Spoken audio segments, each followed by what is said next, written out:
প্রিয় শিক্ষার্থী, অনার্স প্রথম বর্ষ ও ডিগ্রি প্রথম বর্ষের শিক্ষার্থীদের জন্য আজকে প্রিন্সিপাল অফ অ্যাকাউন্টিংয়ের মার্চেন্ডাইজ ইনভেন্টরি রেকর্ডিং সিস্টেম চ্যাপ্টারের আজকে চতুর্থ লেকচার। ইতিপূর্বে 3টি লেকচার দেওয়া হয়েছে। আজকে বেসিক্যালি একটু মনোযোগ রাখবে যে আমরা যে বিষয়টা ফোকাস করার চেষ্টা করতেছি সেটি হচ্ছে যে আজকে খুবই সংক্ষিপ্ত একটা বিষয়, সেটা হচ্ছে যে নেট বেসিস মেথড। আমরা দুইটা মেথডে কিন্তু রেকর্ডিংগুলো দিয়ে থাকি। এই যে ইতিপূর্বে তোমাদের যে লেকচারগুলো আমি দিয়েছি, একটি হচ্ছে ক্রয় সংক্রান্ত এবং আরেকটি হচ্ছে বিক্রয় সংক্রান্ত। এই ক্রয় বিক্রয়গুলোকে যদি আমরা নেট বেসিসে যদি অন্তর্ভুক্ত করতে চাই, অথবা গ্রস বেসিসে যদি অন্তর্ভুক্ত করতে চাই, অথবা প্রশ্নে যদি কোনো কিছু লেখা না থাকে, তখন আমরা কি কাজগুলো করি?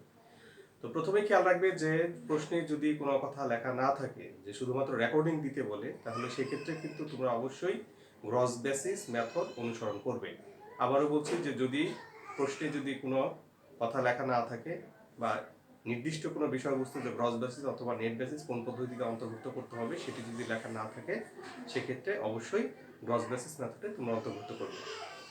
এখন বিষয় হচ্ছে যে এই যে গ্রস বেসিস মেথড এবং নেট বেসিস মেথড এটি কি বা বিষয়বস্তুটি কি, এটি যদি আমরা বুঝতে পারি তাহলে আমাদের রেকর্ডিং দিতেও কিন্তু সুবিধা হয়ে যাবে। আমরা খুব সহজে তখন রেকর্ডিংগুলো দিতে পারবো। প্রথম বিষয় আসি যে আমরা রেকর্ডিংয়ের দুইটি বিষয়ের কথা বলছি, আমি একটু লিখে রাখি।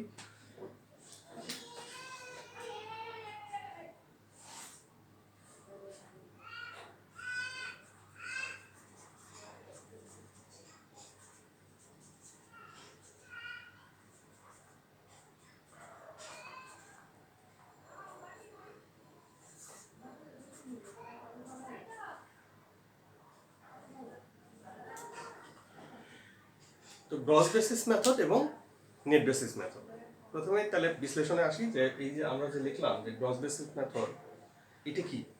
এটি হচ্ছে যে যখন কোনো লেনদেন সংগঠিত হয়, ক্রয় বা বিক্রয় সংক্রান্ত যে লেনদেনগুলো সংগঠিত হয়, তা যদি আমরা ওই যে মূল্যে আছে সেই মূল্যে যদি আমরা রেকর্ড দিয়ে থাকি, তখন সেটাকে আমরা বলি গ্রস বেসিস মেথড বা মোট ভিত্তিক পদ্ধতি। আবারও বলছি যে ক্রয় বা বিক্রয় সংগঠিত হওয়ার সময় যে মূল্যটা ওই ট্রানজ্যাকশনের মধ্যে যে ভ্যালুটা দেওয়া থাকে, সেই ভ্যালুতেই যদি আমরা অন্তর্ভুক্ত করি, তখন সেটাকে গ্রস বেসিস মেথড বলি। তাহলে ধরো যে যদি আমরা এখানে আরেকটি বিষয় বলে রাখি যে বিষয়বস্তুটি কি সংঘটিত হচ্ছে যে পিরিয়ডিক বা পারপিচুয়াল, এইটাকে বিবেচনা না করার চেয়ে আগে সংশ্লিষ্ট বিষয়টা কিন্তু আগে বুঝতে হবে। কারণ পিরিয়ডিক বা পারপিচুয়ালে আমরা ক্রয় বা বিক্রয় রেকর্ড কিভাবে দিই, ইতিপূর্বে কিন্তু সেটি আমরা আলোচনা করেছি। তো রেকর্ডিং এর ক্ষেত্রে শুধুমাত্র এই যে গ্রস বেসিস এবং নেট বেসিস, এই দুইটিরই কিন্তু পার্থক্য তোমাদের বোঝাটা জরুরি। তো এইখানে দেখো যে যখন আমরা গ্রস বেসিস অন্তর্ভুক্ত করি, যেমন ধরো আমি যদি একটা উদাহরণ দিই যে goods purchase from x traders, টাকা 5,000, 2, 10 and 30, এরকম যদি কোনো শর্ত থাকে, তো সেক্ষেত্রে আমরা গ্রস বেসিস মেথডে আমরা কি কাজটা করতেছি, আমরা যদি পিরিয়ডিক মেথডে যদি অন্তর্ভুক্ত করি তাহলে সেক্ষেত্রে কিন্তু জাবেদা দিচ্ছি কি যে পারচেজ ডেবিট টাকা 5,000, অ্যাকাউন্টস পেবল ক্রেডিট 5,000। এই যে টাকাটা আমরা রেকর্ড দিলাম, এটি হচ্ছে গ্রস বেসিস মেথড, অর্থাৎ 5,000 এর জন্য। আর নেট বেসিসটা কি জিনিস, আমরা এই প্রসঙ্গে আরেকটা বলে রাখি যে পিরিয়ডিক বা পারপিচুয়াল, আমি একটু পিরিয়ডিকটা বলেছি, পারপিচুয়ালটা হলে তোমরা কি জাবেদা দিতা, তোমরা অবশ্যই জাবেদা দিতা যে মার্চেন্ডাইজ ইনভেন্টরি ডেবিট টাকা 5,000 এবং অ্যাকাউন্টস পেবল ক্রেডিট 5,000, ড্যাশ দিয়ে হয়তো তোমরা লিখতা যে ঢাকা স্টোর। তো এই বিষয়গুলো কিন্তু আগে আলোচনা করছি, কিন্তু এই যে টাকার যে অন্তর্ভুক্তিকরণ সেটি আজকে কিন্তু তোমাদেরকে শেখানোর চেষ্টা করছি। তাহলে আমরা একটু গ্রস বেসিসটা আগে দেখাই, তারপরে নেট বেসিসটা আমরা দেখানোর চেষ্টা করি, তাহলে তোমাদের জন্য বুঝতে সুবিধা হবে।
এখানে দেখো যে আমি কি লিখেছি, এখানে লিখেছি হলো এটা গ্রস বেসিস, নিচে লিখেছি পিরিয়ডিক, এবং এটা লিখেছি পারপিচুয়াল। সেম এইদিকে নেট বেসিস এবং এখানে পিরিয়ডিক এবং পারপিচুয়াল। তো তাহলে যে বিষয়টি বলছিলাম যে একটি লেনদেনের কথা কিন্তু বলেছিলাম, তোমরা কিন্তু ওই কোশ্চেনটি লিখে ফেলো। আমি তোমাদের সুবিধার জন্য আবারও বলছি, আমার লেখার এখানে জায়গাটা আমি রাখিনি, তোমাদেরকে লিখতে বলছি যে goods purchase from Dhaka store টাকা 5,000 টার্মস 210N30। আমরা এই প্রসঙ্গে এফওবি ডেস্টিনেশন অথবা এফওবি শিপিং পয়েন্ট যে কোনো একটা শর্ত আমরা দিতে পারি। তো যাই হোক, এফওবি ধরো ডেস্টিনেশনই দিলাম, বিক্রেতা তোমাকে মাল পৌঁছে দিবে। তো আমরা যদি গ্রস বেসিসে আমরা পিরিয়ডিকে আমরা কি আমরা আগে বলেছি যে এখানে পণ্যের মূল্য ওই যে 210N30 2% যে বাট্টাটা, সেই বাট্টা বাদ দেওয়ার কোনো স্কোপ নাই। এটা হলো গ্রস বেসিসের কথা। আমরা 5,000 টাকা মাল কিনেছি, 5,000 টাকাই আমরা অন্তর্ভুক্ত করে দিব।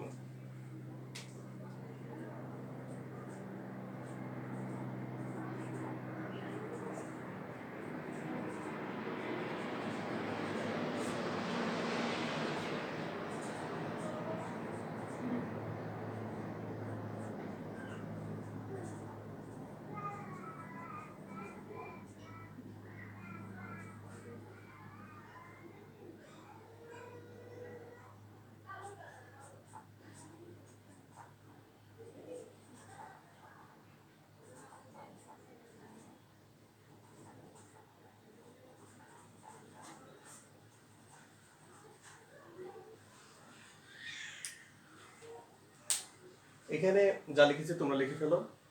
সেটা হলো পারচেজ ডেবিট টাকা 5,000, accounts payable credit Dhaka store 5,000। Perpetual আমরা কি লিখেছি, মার্চেন্ডাইজ ইনভেন্টরি ডেবিট টাকা 5,000 এবং অ্যাকাউন্টস পেবল ক্রেডিট 5,000। আশা করি এইটুকু বুঝতে কোনো অসুবিধা হয় না। আমরা কিন্তু বারবার বলছি যে বাট্টার যে বিষয়টা বস্তুটা, সেটা লেনদেন যেদিন সংগঠিত হবে সেদিন বাদ দেওয়ার কোনো সুযোগ নাই। এটা গ্রস বেসিসে। গ্রস বেসিসে আমরা কি করি, সাধারণত যখন নাকি ক্যাশের টাকা আমরা আদায় করি তখন আমরা ওই ডিসকাউন্টটা বাদ দিয়ে আমরা হিসাবভুক্ত করি। আর এখানে যখন ক্যাশ আদায় করবে, যে একটা নির্দিষ্ট 210N30 যেহেতু এখানে শর্ত ছিল যে 10 দিনের মধ্যে মূল্য পরিশোধ করলে 2% হারে বাট্টা পাবে, যখন আমরা নগদ টাকা আদায় করব, যে ধরো আমি এরপরে বলছি যে নগদ টাকা পাওয়া গেল, ওই বাট্টার মেয়াদকালের মধ্যে যদি আমরা টাকাটা পাই উইদিন দ্য ডিসকাউন্ট পিরিয়ড।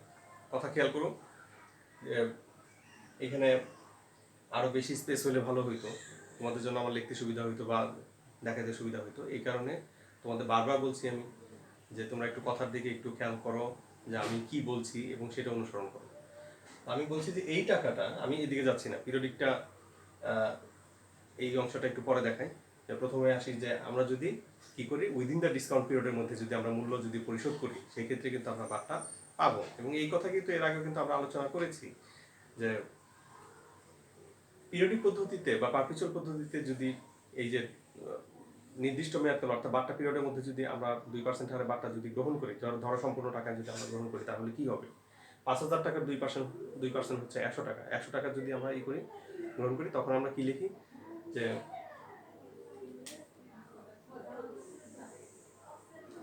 হ্যাঁ একটু লেনদেনটা লেখো, তারপরে আমি এই অংশে আসি যে cash receive cash paid two accounts payable within the discount period. Cash paid two accounts payable within the discount period, অর্থাৎ মেয়াদকালের মধ্যে যদি আমরা কি করি যে মূল্য যদি পরিশোধ করি, তাহলে সেক্ষেত্রে কি হবে, মেয়াদকালের মধ্যে যদি আমরা মূল্য পরিশোধ করি তখন আমরা এখানে পিরিয়ডিক পদ্ধতিতে আমরা কি বলছি, আমরা বলছি যে অ্যাকাউন্টস পেয়েবল ডেবিট টাকা 5,000, ক্যাশ ক্রেডিট টাকা 4,900 এবং পারচেজ ডিসকাউন্ট ক্রেডিট টাকা 100।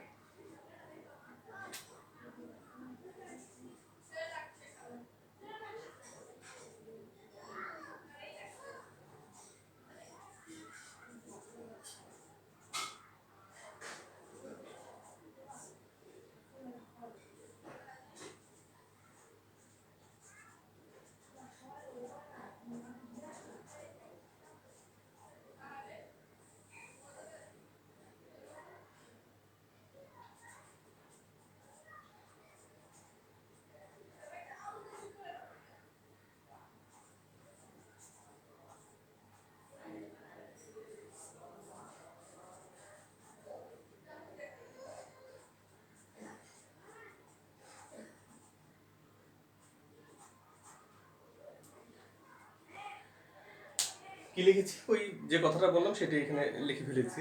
সেটা হচ্ছে অ্যাকাউন্টস পেয়েবল ডেবিট। আমরা এখন আগেই বলছি কিন্তু উইদিন দ্য ডিসকাউন্ট পিরিয়ডের মধ্যে যদি মূল্য পরিশোধ করি তাহলে আমরা কি লিখেছি, অ্যাকাউন্টস পেয়েবল ডেবিট টাকা 5,000, ক্যাশ ক্রেডিট টাকা 4,900, অর্থাৎ 2% হারে যে বাটাটা আমরা পাইলাম সেটা, এবং পার্চেজ ডিসকাউন্ট ক্রেডিট 100। আর পারপিচুয়াল মেথড দেখে আমরা কি লিখতেছি, অ্যাকাউন্টস পেয়েবল ডেবিট টাকা 5,000, ক্যাশ ক্রেডিট টাকা 4,900 এবং মার্চেন্ডাইজ ইনভেন্টরি ক্রেডিট টাকা 1,000। আমরা জানি যে এই বিষয়ে বিস্তারিত আমরা আলোচনা করেছি। এখন যদি আফটার ডিসকাউন্ট পিরিয়ড হয় তাহলে আমরা কি করি? আফটার ডিসকাউন্ট পিরিয়ড হলে আমরা বাট্টা পাবো না, জানা কথা যে আমরা কি পাবো না, বাট্টা পাবো না। বাট্টা যদি না পাই সেক্ষেত্রে সম্পূর্ণ টাকাটা পরিশোধ করতে হবে। তাহলে সেক্ষেত্রে আমরা কি লিখি, অ্যাকাউন্টস পেয়েবল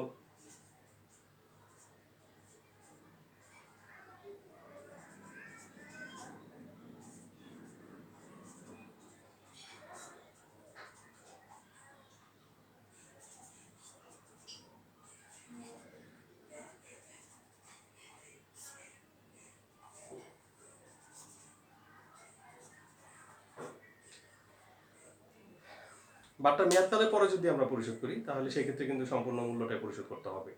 অর্থাৎ এখানে কোনো প্রকারেই কিন্তু মূল্য ছাড়ের কোনো বিষয়বস্তু নাই। এই কারণে এখানে লিখেছি কি, accounts payable debit cash credit same যাবে দাও এইখানে। এখন আসি এই তিনটা জাবেদার যদি আমরা গ্রস মেথডে যদি গ্রস বেসিস থেকে যদি আমরা নেট বেসিস মেথডে যদি এটা করতে যাই তখন আমাদের কি কাজটা করতে হবে?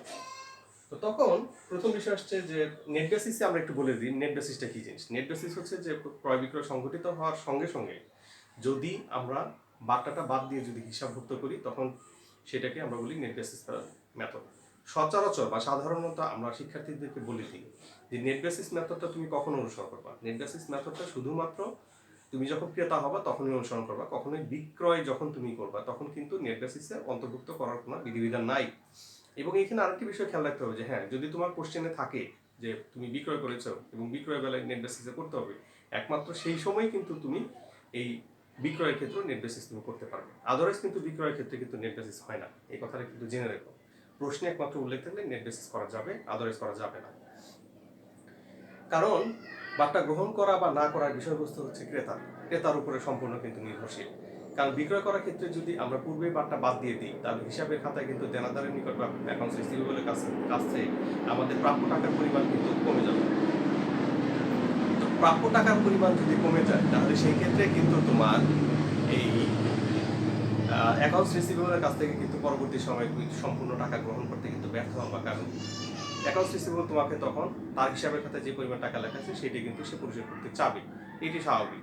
এই কারণে আমরা বলেছি যে সচরাচর যদি নেট বেসিস মেথডটা আমরা অনুসরণ করি, যদি ক্রেতা হও তুমি, পণ্য যদি তুমি গ্রহণ করো বা কিনো, সেই বাকিতে কেনার ক্ষেত্রে একমাত্র তুমি নেট বেসিস মেথডটা তোমার বইয়ের মধ্যে তুমি হিসাবভুক্ত করতে পারো। যে আমি বাট্টা গ্রহণ করবো তাহলে বাট্টা বাদ দিয়ে আমি হিসাবভুক্ত করে রাখি, অসুবিধা নেই।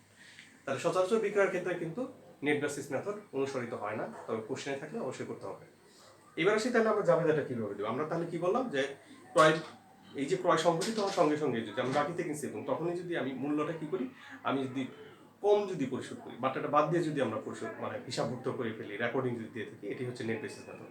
তাহলে সেম জাবেদাটা যদি আমরা এখানে পিরিয়ডিক বা পারপিচুয়ালে এখানে যে কথাগুলো লেখা আছে সেটা এখানে লিখবো, শুধুমাত্র টাকার পরিমাণ কমে যাবে। যেমন এখানে আমরা কি লিখছি,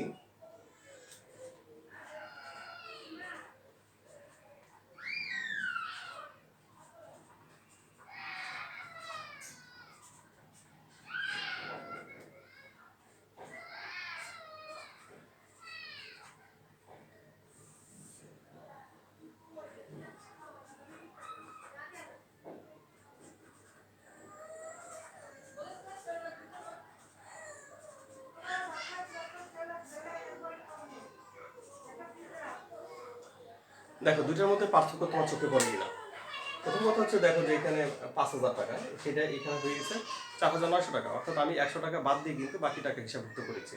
সেম এখানে মার্চেন্ডাইজ ইনভেন্টরি 4,900, এটাও কিন্তু অ্যাকাউন্টস পেবল 4,900, অর্থাৎ আমি যেদিন এই ক্রয় করেছি সেদিন সঙ্গে সঙ্গে আমি মূল্যটা কী করেছি, যে বাট্টা বাদ দিয়ে বাকি টাকা কিন্তু হিসাবভুক্ত করেছি। এইটাই হচ্ছে নেট বেসিসের বিষয়টা, যে বাট্টা বাদ দিয়ে তুমি হিসাব করবে। তো ঠিক আছে, এখন যদি যখন আমরা মূল্য পরিশোধ করবো তাহলে পূর্বেই যদি আমরা বাট্টা বাদ দিয়ে থাকি, তাহলে যদি আমরা উইদিন দ্য ডিসকাউন্ট পিরিয়ডের মধ্যে যদি মূল্য পরিশোধ করি তাহলে সেক্ষেত্রে কিন্তু বাট্টার আর কোনো বিষয়বস্তু থাকলো না, কারণ আমরা বাট্টা বাদ দিয়ে কিন্তু আমরা এখানে অন্তর্ভুক্ত করে ফেলছি এই পদ্ধতিতে। তাহলে যখন মূল্য পরিশোধ করবো তখন আর যে ক্যাশ ডিসকাউন্টের বিষয় বা পারচেজ ডিসকাউন্ট কিংবা মার্চেন্ডাইজ ইনভেন্টরি এরকম কোনো শব্দ থাকবে না, অর্থাৎ এখন 4,900 টাকায় আমরা পরিশোধ করে দিব।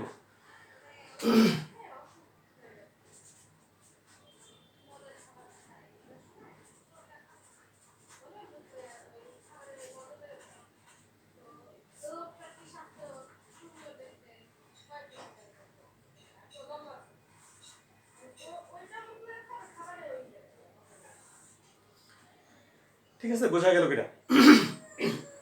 সরি। যে যদি তাহলে আমরা কি করেছি, আমরা শুধুমাত্র যে টাকাটা আমরা এখন যদি পরিশোধ করতে চাই উইদিন, আবারও বলছি যে আমি এখানে তারিখ দেনি, তারিখ দিলে তোমাদের জন্য সুবিধা হইতো, এই কারণে আমি বারবার রিপিট করতেছি যে যদি কি করি উইদিন দ্য ডিসকাউন্ট পিরিয়ড, বাট্টার মেয়াদকালের মধ্যে যদি আমরা পরিশোধ করি, তাহলে সেই ক্ষেত্রে আমরা কি করছি, শুধুমাত্র টাকাটা পরিশোধ করে দিলেও, কারণ বাট্টাটা আমরা বাদ দিয়ে হিসাব করছি, এখন আর বাট্টাটাকে নতুন করে অন্তর্ভুক্ত করার কোনো দরকার নাই, কারণ বাট্টা বাদ দেওয়াই আছে, তাহলে তুমি আর বাদ দিবা না। এটাই হলো বিষয়বস্তু। এবং এখানেও একই, আমি যেন সেম লিখে রেখেছি যে এখানে কোনো রকম পরিবর্তন হবে না, ওই সেম যাবে না। এখন আসি আফটার ডিসকাউন্ট পিরিয়ড যদি হয়, অর্থাৎ এই ক্ষেত্রে তো আমরা 4,000 পাওনাদারকে দেখালাম যে পাওনাদার বা প্রদেয় হিসেবে আমাদের কাছে পাবে 4,900 টাকা, কিন্তু তুমি যখন আফটার ডিসকাউন্ট পিরিয়ড যাবা ওই মূল্য পরিশোধ করতে, তখন কিন্তু পাওনাদার কিন্তু তোমার কাছে 4,900 টাকা নিতে অস্বীকৃতি জ্ঞাপন করবে। সে কিন্তু চাবে তার হিসাবের খাতায় কত লেখা আছে, তুমি মাল কিনেছো 5,000 টাকা, তুমি বাট্টার মেয়াদকাল তুমি অতিক্রান্ত করে এসেছো, এই ক্ষেত্রে অবশ্যই তোমার কাছ থেকে সে 5,000 টাকা ক্লেম করবে এবং 5,000 টাকায় কিন্তু তোমাকে মূল্য পরিশোধ করতে হবে। এখন কথা হচ্ছে তাহলে তুমি এই টাকাটা এখন কিভাবে পরিশোধ করবে? তুমি তো অ্যাকাউন্টস পেবল দেখাচ্ছ 4,900, তাহলে দিতে হবে 5,000, ক্যাশ ক্রেডিট হবে 5,000, তাহলে 100 টাকার কিন্তু একটা পার্থক্য থেকে যায়। তাহলে এখানে আমরা দেখি যে কি কাজটা আমরা করছি।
তাহলে এখানে যেটা হবে যে তুমি কিন্তু বাট্টাটা গ্রহণ করতে পারো না, এই কারণে তোমার একটা এক্সপেন্স বেড়ে যাবে, তোমার খরচ বেড়ে যাবে। তো আমরা কি করি এই ক্ষেত্রে, আমরা যেটা করছি অ্যাকাউন্টস পেবল ডেবিট টাকা 4,900, তো পূর্বে যেহেতু এখানে রেকর্ড দেওয়া ছিল পাওনাদার আমার কাছে পায় হচ্ছে 4,900 টাকা, সেটা আমরা পরিশোধ করে দিলাম যে 4,900 টাকা পায়। ডিসকাউন্ট লস টাকা 1,000, কারণ তুমি তোমার মেয়াদকালে পরে যাওয়ার কারণে এই এক্সপেন্সটা তোমার বেড়ে গেছে, 100 টাকা তোমার লস্ট হয়ে গেছে, এবং আমি পরিশোধ করে দিচ্ছি 5,000 টাকা ক্যাশ ক্রেডিট, 5,000 টাকা। তাহলে এখানেও একই সেম যাবে, তাই অ্যাকাউন্টস পেবল ডেবিট টাকা 4,900, ডিসকাউন্ট লস্ট হচ্ছে 100 টাকা এবং ক্যাশ ক্রেডিট হচ্ছে 5,000 টাকা। তো প্রিয় শিক্ষার্থী, আশা করি তোমরা এই ক্রান্তি লগ্নে এই বিষয়বস্তুগুলোকে আরও দেখবে। আমি প্রয়োজনে পরবর্তী লেকচারে বিক্রয় সংক্রান্ত বা নেট বেসিস বা গ্রস বেসিস নিয়ে আরও কথা বলবো, যদি তোমরা ফিল করো যে আমার ইনবক্সে তোমরা লিখতে পারো যে তোমরা কোনো সমস্যা বোধ করছো কিনা। তো যাই হোক, আমি আরও সাবলীল লেকচার দেওয়ার তোমাদেরকে চেষ্টা করব, কারণ এই সংক্ষিপ্ত সময় আসলে এরকম অবস্থায় যে তোমরা যে ধৈর্য ধরে আছো, এটাই মানে অশেষ কৃতজ্ঞ আল্লাহর কাছে, যে পরবর্তী দিনগুলো তোমাদের জন্য ভালো হোক, তোমরা সুস্থ থাকো, আমরাও যাতে টিকে থাকি এই প্যান্ডামিকের মধ্যে। তো সে পর্যন্ত তোমাদের জন্য রইল অফুরন্ত শুভেচ্ছা এবং আন্তরিক মোবারকবাদ, এবং পরবর্তী লেকচার শোনার জন্য তোমাদেরকে অনুরোধ জানাচ্ছি। তো সবাই ভালো থেকো, শুভেচ্ছা রইল।